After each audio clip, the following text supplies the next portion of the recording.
ଶ୍ରୀମଦ୍ଭାଗବତ ପଞ୍ଚମ ସ୍କନ୍ଦ ଅଷ୍ଟମ ଅଧ୍ୟାୟ। ଶୁଣ ରାଜନ ସାବଧାନେ। ଶ୍ରୀଶୁକ ଉବାଚ। ଶୁଣ ରାଜନ ସାବଧାନେ। ମହାନଦୀର ଏକ ଦିନେ ସ୍ନାନାଦି ନିତ୍ୟକର୍ମ ସାରି ଭରତ ଗୋବିନ୍ଦ ସୁମରି ମୁହୂର୍ତ୍ତେ ଶୀତ ଜଳେ ରହି ଏକାନ୍ତେ ବିଷ୍ଣୁଙ୍କୁ ଭଜଇ ତତ୍କ୍ଷଣେ ଦେଖେ ମହିପାଳ ହରିଣୀ ହୋଇ ତୃଷାକୁଳ ମିଳିଲା ଜଳାଶୟ ତୀରେ ଜଳ ପିୟଇ ଶେଷ ଧୀରେ। ଏମନ୍ତ ସମୟେ ରାଜନ ଶୁଣି ହରିଣୀ ସ୍ନେହ ସ୍ନନ ଡେଇଣ ମୁଗେନ୍ଦ୍ର ଭୟରେ ପଳାଇ ଅତି ଦୂରାନ୍ତରେ। ଲୋକେ ପୁଛିଲେ ଯେଉଁ କ୍ଷଣେ ଧୀରେ ରହିଲା ସେ ଯେ ବନେ। ସେ ମୃଗ ବଧୂ ଯେ ଗର୍ଭିଣୀ ଜଳ ପିଅନ୍ତେ ଛନ ପୁଣି ଜଳପାନରେ ତୃଷା ତାର ପୂର୍ଣ୍ଣ ହୋଇଲା ନୃପବର। ଚାରି ଦିଗରେ ସେ ନୟନ ବୁଲାଇ ଅତି ଘନ ଘନ ଜଳୁ ଉଠିଲା ଧାତିକାରେ ଡେଇଁଲା ମରଣ କାତରେ। ସ୍ୱଭାବେ ଗର୍ଭ ହୋଇଥିଲା ସେ ଗର୍ଭ ଜଳରେ ପଡ଼ିଲା ଗର୍ଭ ନିପାତେ ଖେଦ ମତି ପ୍ରାଣ ତେଜିଲା ମୃଗସ୍ୱତୀ। ନଦୀରେ ପାଇ ମୃଗ ବାଳ ସେ ଯେ ଭରତ ମହିପାଳ ମାତାର ମୃତ୍ୟୁ ତାର ଦେଖି ଦୟାରେ ଅଶ୍ରୁପୂର୍ଣ୍ଣ ଆଖି।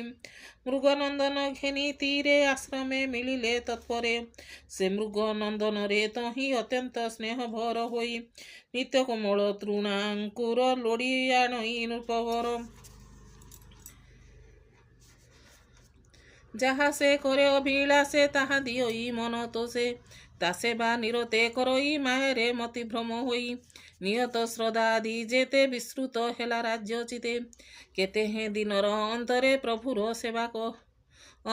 ପ୍ରଭୁର ସେବା କଲା ଦୂର। ଦେଖ ଏହାର ମୂଢ଼ ମନ ମୃଗ ବାଳକେ ହତ ଜ୍ଞାନ ସକଳ କର୍ମ ଦୂର କଲା ମୃଗରେ ଚିତ ନିବେଶିଲା ଜଗତ ପିତା ମାତା ହରି ତାଙ୍କ ଚରଣେ ଚିତ ଧରି ଦାରା ତନୟ ଆଦି ଯେତେ ସକଳ ଦୂର କରି ଚିତେ। ଏଭାବେ ଥାଇ ନୃପବର ସକଳ କର୍ମ କଲା ଦୂର।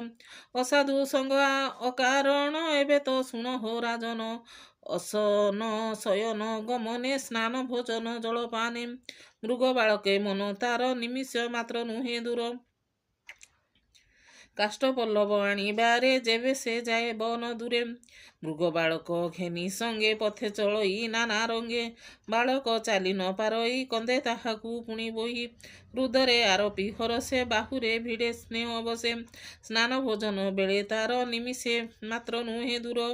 ଏଥୁ ତାରେ କିଛି ଦିନେ ମୃଗ ବାଳକ ଗଲା ବନେ ସେ ଅବସରେ ନୃପବର ନ ଦେଖି ମୃଗର କୁମର ଚଞ୍ଚଳ ଚିତ୍ତ ସ୍ଥିର କରେ ଆଶ୍ୱାସି ଦିଅଇ ତାରେ ହେ ବତ୍ସ ତୋହର କଲ୍ୟାଣ ସର୍ବତ୍ର କରୁ ନାରାୟଣ।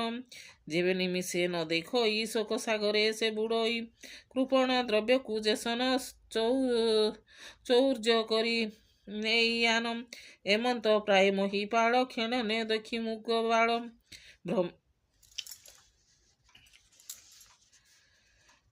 ଭ୍ରମେ କହଇ ବାକ୍ୟମାନ ମଲା କି ମୃଗର ନନ୍ଦନ। କି କର୍ମ କଲି ମୁଁ କିରାତ ଗଲା କେଣେ ମୋ ମୃଗ ସୁତ। ମୃଗ ବାଳକ ସୁକଲ୍ୟାଣେ ଚରୁଥିବ କି ଉପବନେ। ପ୍ରଭୁ କି ରଖିଥିବେ ତାରେ ଦେଖିବି ନୟନ ଗୋଚରେ। ରବିର ଅସ୍ତ କାଳ ହୋଇ କେବେ ହେ ବାଳ ମୃଗ ନାହିଁ। ଶୋକେ ଆକୁଳ ହୋଇ ଦେଇ ସେ ମୋତେ ଦେଖା ଦେବେ ଦେଇ। ସେ ଯେ ମୃଗରାଜ କୁମର ମନୋଜ୍ଞ ଗଗନ ତାହାର। ତେଣେ ଆଶ୍ରମୀ ଲୋକଙ୍କର ଦୁଃଖ ଖଣ୍ଡଇ ନିରନ୍ତର। ମିଥ୍ୟାରେ ଚକ୍ଷୁ ବୁଜି ମୁହିଁ କ୍ଷଣ ମାତ୍ରକେ ଯେବେ ରହି କିଙ୍କର ପ୍ରାୟ କଷେ ହୋଇ ମୋର ଆଗ୍ରତେ ସେ ଲୋଟଇ। ଋଷି କୁମରଙ୍କ ସଙ୍ଗେ ଖେଳୁ ଯେ ଥାଇ ନାନା ରଙ୍ଗେ କୋମଳ ତୃଣ ଘାସ ମାନ ବାଳକେ ଦିଅନ୍ତି ବହନ। ସେ ସର୍ବ ସୁଖେ କେଣେ ଗଲା ମୃଗ ବାଳକ କେଣେ ମଲା। ଅତ୍ୟନ୍ତ ଦୁଃଖ ମତେ ଦେଇ ତା ବିନୁ ମୋର କେହି ନାହିଁ। ଏ ଯେ ଆଶ୍ରୟ ମୁନିଗଣ କରନ୍ତି ନାନା ଶୁଭ କର୍ମ ହରଷେ ସେ ଯେ ମୁନିଗଣ କରନ୍ତି ତାହାରେ କଲ୍ୟାଣ। ସିଂହ ଭୟରେ ମାତା ତାର ପ୍ରସବୀ ଛାଡ଼ିଲା ଶରୀର ତେଣୁ ମୁଁ ଲଭିଲି ତାହାରେ ଏବେ ସେ ଗଲା ବନ ଘରେ। ମୃଗ ଶାବଳ ଖୋଜିବାରେ ନୃପତି ହୋଇଲା ବାହାରେ ପଥରେ ପଦ ଚିହ୍ନ ଦେଖି କହଇ ନିରେଖି ଧନ୍ୟ ପୃଥିବୀ ତୋର ପୁଣ୍ୟ ଏ ଚିହ୍ନ କଲୁ ତୁ ଧାରଣ। ବିପ୍ରଙ୍କ ଯଜ୍ଞ ସ୍ଥାନ ପ୍ରାୟ ତୋ ଦେହ ଶୋଭାକୁ ଯେ ପାଏ। ତଦନ୍ତେ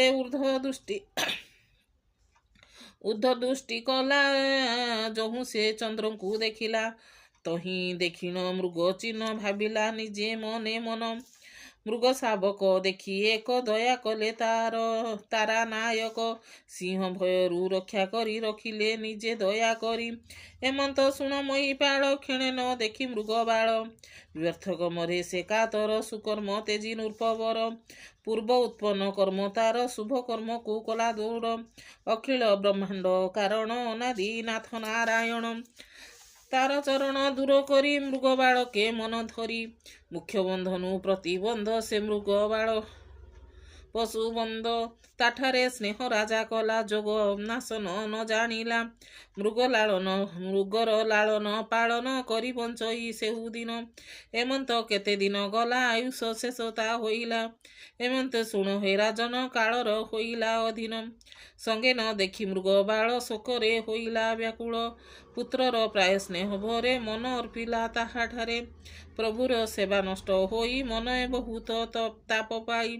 ଅତ୍ୟନ୍ତ ଶୋକ କରି ମନେ ପ୍ରାଣ ଛାଡ଼ିଲା ତତକ୍ଷଣେ। ମୃଗରେ ଯହୁ ମନ ଥିଲା ତେଣୁ ସେ ମୃଗ ଜନ୍ମ ହେଲା। ପୂର୍ବ ଜନ୍ମର କଥା ତାର ସ୍ମରଣ ହେଲା ନୃପବର। ପୂର୍ବ ଜନ୍ମର ଯେ କାରଣ ମନେ ଜାଣିଲା ସେ ରାଜନ। ପ୍ରଭୁର ସେବା ନଷ୍ଟ ହୋଇ ମନେ ବହୁତ ତାପ ପାଇ। ଅତ୍ୟନ୍ତ ଶୋକ କରି ମନେ କହଇ ଲୋତକ ନୟନେ। ଭ୍ରଷ୍ଟ ହୋଇଲି ମୁଁ ପାମର ପ୍ରଭୁର ସେବା କରି ଦୂର।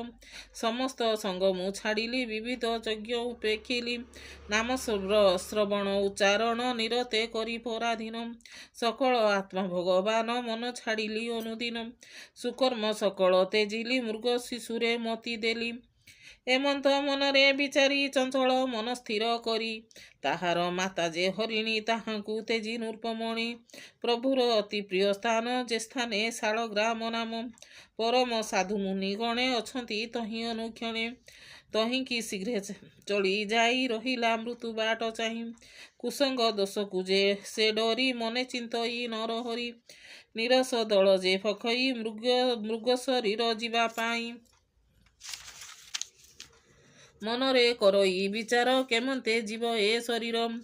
ଏମନ୍ତ ଶୁଣ ନର ନାଥ ମନେ ଚିନ୍ତିଲା ପୂର୍ବ କୃତ୍ୟ। ସେ ତୀର୍ଥେ ଜଳରେ ତାହାର ତେଜିଲା ମୃଗ କଳେବର। ଏମନ୍ତ କରଇ ବିଚାର ଯେ ଆଦି ପୂର୍ବ କର୍ମ ତାର। ଯେ ପ୍ରଭୁ ବ୍ରହ୍ମାଣ୍ଡ କାରଣ ବ୍ରହ୍ମା ଚିନ୍ତଇ ଯାଚରଣ। ସେ ଚକ୍ରଧର ନାରାୟଣ ପାଦ ପଙ୍କଜ ସୁମରିଣ। କହଇ ଦାସ ଜଗନ୍ନାଥ ସାଧୁଙ୍କ ହିତେ ଭାଗବତ। ପଞ୍ଚମ ସ୍କନ୍ଧେ ହରି ବାଣୀ ଶୁଣି ସଂସାରୁ ତର ପ୍ରାଣୀ। ଇତି ଶ୍ରୀମଦ୍ ଭାଗବତେ ମହାପୁରାଣେ ପରମହଂସ ସଂହିତାଏ 82 ପଞ୍ଚମ ସ୍କନ୍ଧେ ଭରତ ଚରିତେ ନାମ ଅଷ୍ଟମୋଧ୍ୟାୟ। ଶ୍ରୀମଦ୍ ଭାଗବତ ପଞ୍ଚମ ସ୍କନ୍ଧ ଅଷ୍ଟମ ଅଧ୍ୟାୟ। ଶୁଣ ରାଜନ